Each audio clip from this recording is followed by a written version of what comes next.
Today, our topic is about controlling and monitoring. First, let's find out the nature and the importance of control. Controlling is the process of monitoring, comparing, and correcting work performance. As the final step in the management process, controlling provides the link back to planning. If managers didn't control, they would have no way of knowing whether goals were being met. Control is important because it's the only way to know if goals are being met, and if not, why. It provides information and feedback so that managers feel comfortable empowering employees, and it helps protect an organization and its assets. Hi, my name is Lynn and I will continue the presentations with part 3, Controlling for Organizational. So, what is organizational performance? Perform is all of these things. It is the end result of an activity, and whether that activity is hours of intense practice before a concert or race, or whether it's carrying out job responsibilities as efficiently and effectively as possible, performance is what results from that activities. Managers are concerned with organizational performance, the accumulated result of all the organization's work activities. It is a multifaceted concept, but managers need to understand the factors that contribute to organizational performance. Measures of organizational performance. Productivity is the amount of goods or services produced divided by the input needed to generate that output. Organizations and individual work units want to be productive. They want to produce the most goods and services using at least amount of input. Output is measured by the sales revenue an organization receives when goods are sold out, and input is measured by the cost of acquiring and transforming resources into output. Organizational effectiveness is a measure of how appropriate organizational goals are and how well those goals are met. That is the bottom line for managers, and is what guides managerial decisions in designing strategies and work activities and in coordinating the work of employees. Rankings are a popular way for managers to measure their organization's performance, determined by specific performance measures which are different from each list. Controlling for employees' performance. It's particularly important for managers to deliver effective performance feedback and to be prepared, if needed, to use disciplinary actions. Actions that are taken by managers to enforce the organization's work standard and regulation. Delivering effective performance feedback, managers need to provide their employees with feedback so that employees know where they stand in terms of their work. When giving performance feedback, both parties need to feel heard, understood, and respected. And if done that way, positive outcome can result. Last one, using disciplinary actions. Disciplinary actions are never easy or pleasant. However, discipline can be used to both control and correct employees' performance, and managers must know how to discipline. So, that is the end of my part. Hi, next describe tools used to measure organizational performance. Feed-forward controls take place before a work activity is done. Concurrent controls take place while a work activity is being done. Feedback controls take place after a work activity is done. And financial controls that managers can use include financial ratios and budgets. One information control managers can use is an MIS, which provides managers with needed information on a regular basis. Others include comprehensive and secure controls as data encryption, system firewalls, data backups, and so forth that protect the organization's information.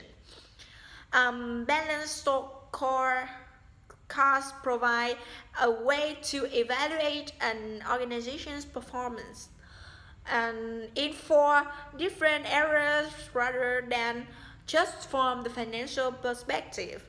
Benchmarking provides control by finding the best practices among competitors for non-competitors and from inside the organization itself. So that's the end of my part. Now my teammate will continue.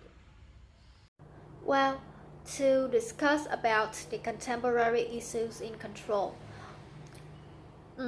Adjusting controls for crush control differences may be needed primarily in the areas of measuring and taking corrective actions. And the workplace concerns include workplace privacy, employee thefts, and workplace violence. For each of the issues, managers need to have policies in place to control the inappropriate actions and also to ensure that work is getting done efficiently and effectively. Furthermore, control is important to customer interactions because employee service, productivity, and service quality influence customer perceptions of the service value. The organizations want long-term and mutually beneficial relationships among their employees and their customers. And the last one is corporate governance is a system used to govern a corporation so that the interests of the corporate owners are protected. Well, the case application 2 is deep water in deep trouble. And the question 1 is what types of control feed-forward, concurrent, or feedback do you think would have been most useful in this situation, and explain your choice. For the feed-forward controls, I think that the checking all gadgets on the ship is needed, and also they can have the double checking. For the concurrent controls, I think that the fast response when something happens must be better, and also the timely response is the most significant one. And for the last one is feedback controls is taking notes how that case happened, and we can find a way to prevent in the future. Next question is using Exhibit 18.2. Explain why PP could have done better. They got 3 steps process of this case. First step is measuring the actual performance. Then we will move to the comparing actual performance against standard. And the last step is taking managerial action to correct the deviations or the inadequate standards. And third question, why they ignore the red flags? I think that it is because of the poor training for employees. So they cannot predict what will happen. So they let the poor case happen. And we can change the employee interact when they are trained in the most likely creams into their work ethic. So, and also we can have the regular meeting to change the behavior in the future. And last question is what the other organization can learn from the PP mistake. To answer this question, first one, I will point 4 mistakes that the PP have made. First one is the social responsibility of the PP is weak. The second one is they keen to lower production cost. And third mistake is the daily management of safety is production is not in place. And the last mistake is lack of the early warning mechanisms and emergency processing mechanisms. Well, the organization should not cut down the fixed cost, necessary costs that involve with security measures to avoid painful peace. And the organization should establish early warning mechanisms of safety production and emergency processing mechanisms to prevent and respond to the risk. Also, they can strengthen the daily supervision and management of the safety in production units, and they can strengthen the regular maintenance of the equipment's production.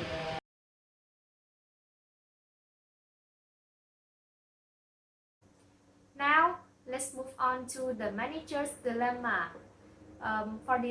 For answer to this question, in such situation, communication is the key solution for all three, Glenn, Kurt, and John. Of course, equality cannot be exist between managers and employees, but Kurt and John could still speak up as employees if there is something unpleasant happens in the workplace. And when back home, they can talk to each other as good friends. And this is one way that a manager like Glenn can collect information and feedbacks from employees in his company in order to improve working environment and therefore increase productivity. Let's move on to the next part, global sense. First question, what role do you think external factors such as global economic downturn or a company's culture play in levels of employee engagement? In global economic downturn, employee engagement is likely to fall all around the world. Countries with different cultures can have different employees engagement. Countries that encourage teamwork don't have too high work stress would have higher level in employee engagement, such as US or Canada. Next question. Motivational programs are important and managers need to organize these programs regularly. If employees are still disengaged, managers have to come up with new ways to encourage them. Next question. Transactional leaders use conventional rewards and punishment to gain compliance from their followers. These leaders tend to be action-oriented and result-focused. The three characteristics define transactional leaders are contingent reward, management by exception, and laissez-faire. Team members can do little to improve their job satisfaction under this kind of leadership. Leader-member exchange, short LMX, theory focuses on the dyadic and quality of the relationship between leader and their employees. In this style, a successful leader is characterized by high LMX that refers to a high-quality relationship where members feel a part of in-group. As a result, they have more responsibility, decision influence, higher satisfaction, and access to valuable resources. Transformational leadership as a process that occurs when one or more persons engage with others in such a way that leaders and employees raise one another to higher levels of motivation and morality. Transformational leaders motivate and empower their partners, often transcending short-term goals by focusing on higher order intrinsic needs. Next question. There are many ways that a manager can do. Recognize good work and give compliments about it. Always be well prepared before a meeting or listen to his or her employees. If saying doesn't seem so good, email is a good alternative way. And the last question. As a manager, he or she needs to provide work-life balance programs and flexible work arrangements, such as compressed work weeks, flex time, and job sharing to fit in various needs of different generations. Gen Y has different attitudes from Gen X, so this would be a challenge for managers. But in modern world, with technology as a useful tool, it should not be too difficult to engage with them. Hi, my name is Lynn and I will present the continuing Starbucks case. So, what do overwhelming positive responses from the partner view survey surprise you? Why and why not? Do you think giving employees an opportunity to express their opinions in something like an attitude survey is beneficial? Why or why not? I'm not surprised about the overwhelming response to this survey because the partner work with Starbucks will dedicate mostly due to the attitude of the company towards them. They know what the company expects them to do and also because they are satisfied with the company.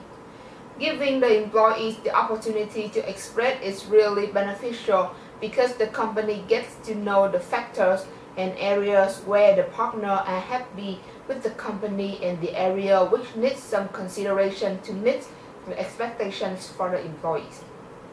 How might the result of the partner survey affect the way a local store manager does his or her job? How about a district manager? How about the president of global development? Do you think there are differences in the impact of employee surveys on how managers at different organizational levels lead? Why or why not? Through the results of the partner survey, a local store as well as a district manager can hear the good and the bad stuff that partner experience and work feeling. Therefore, they can find out the suitable way to manage. And yes, I think there are some differences because each managers will have different way of managing their employees and each employees also have different point about that way. As Starbucks continues to expand globally, what factor might affect partners' responses on a partner view survey? What are the implications for the manager? About the employees, they will have training opportunities, health insurance, paid vacation, sick leave, transportation, subsidized and treatment. About manager, leadership skill and development training for upper manager will respond. Describe in your own work employment environment Starbucks has tried to create. What impact might such an environment have on motivating employees? Starbucks has worked hard to create a workplace environment in which employees, or as they call partners, encouraged to and want to put forth their best effort. A key for success of Starbucks is employment relationship through an attitude survey which gives partners opportunity to express their opinion. Does Starbucks care too much for its partner? Can a company ever treat its employees too well? Why or why not? I think that Starbucks care about its partner but not too much and treat them well but not too well. So that is the end of my part. So the next question is, Howard Gross says we all want the same thing as people. To be respected and valued as employees and appreciated as customers. Does the company respect and value its partners? Explain, and what do you think this implies for its employees' relation? So, the company does respect and values its partners by communicating often with survey or weekly meetings. Not to mention the benefit, this implies that the employees' relation is definitely encouraged and keep the employees motivated. The next question is, former CEO Jim Donald once said, spending money to put people first is smart money. Do you agree or disagree, and why? I totally agree with this saying because human resource is indispensable for a company as they are the representatives of creativity and bring out the suitable strategy which helps the company gain benefit. If they feel like they are being treated well and not considering themselves as the working machines, then the productivity they provide as well as the effectiveness will be at the maximum level. The next question is, if you were an executive, would you be concerned about the drastic drop in ranking on the list of best company to work and not being ranked in the most current list? Why or why not, and what actions might you take? I totally agree because there are more and more better company out there, not only your own company. And so if your company's position is down in the current rank list, it may lead to the success sudden leave of your employees for a better environment. And well, in this situation, I would check out the satisfaction of employees with their job, whether they are satisfied or not, or consult the competitors about how they treat their employee, then gently chance ask their employees wishes if needed. The next question is, give some examples of the types of communication taking place at Starbucks. One example is that Howard visits at least 30 to 40 stores a week, which gives partner a chance to talk with the top guy in the company. And another implementation was an internal communication on audit, which asked randomly selected partner for feedback on how to make communication in the company more effective. The next question is, describe Howard's growth leadership style. Would his approach be appropriate in other types of organization? Why or why not? Transformational leaders inspire the team and encourage members to develop as individuals and be part of a collective team to work toward achieving objectives. This is the type of leader Howard's growth is, and he ensures they trust, respect, honesty, and commitment in the company he is running. The last question, do you agree that leadership succession planning is important? Why or why not? Well, I think this every planning is important because they can control the situation and easily bring out the solution for contingencies, as well as they can know in advance what assignment to accomplish, not being really reactive, and they have clear orientation for their job. So this is the end of my part. Now my teammate will continue. Thank you. Let's continue with the Starbucks case, controlling.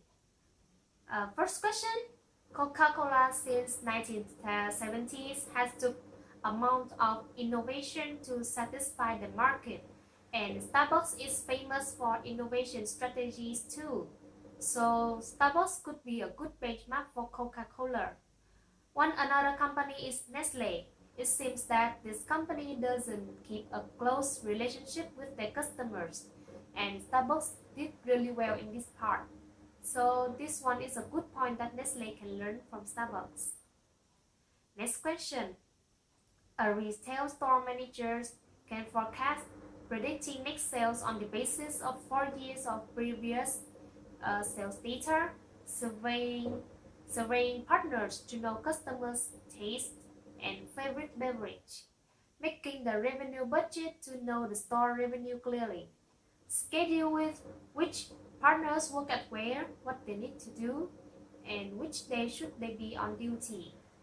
For our regional marketing managers, they can collect other competitors' information such as new products and approach to expand the market, making cash budget to predict how much money is needed to expand the chain, schedule who is responsible for which aspect to develop a new product line about coffee market. Next question. To a retail store managers, partner satisfaction or turnover or absenteeism. To a barista at walk-in, they are such as customer satisfaction or number of customers per day.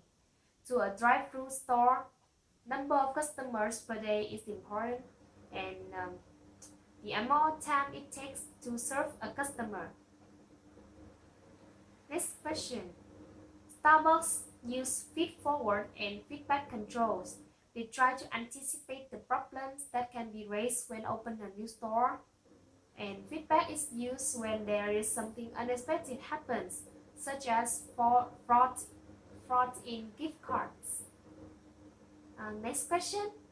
Control process consists of 3 steps: measuring, comparing, and taking actions. Starbucks managers use transactional data analysis technology to track down such fraud occurred in gift cards with gift cards. When fraud is detected, the staff will be alerted and the company experts will review the data to find individuals who are responsible for the fraud. And then that individual will be sent letters required he or she to tell the truth. And next question. The first category, unit production, describe the production of items in units or small batches. The second category, mass production, describe large bulk manufacturing. And finally, the third and the most technically complex group, process production, include continuous process production. Organizations adapt their structures to their technology depending on how routine their technology is for transforming inputs into outputs. The structure affects the way products are produced. The more routine the technology, the more mechanistic the structure can be. And organizations with more non-routine technology are more likely to have organic structure.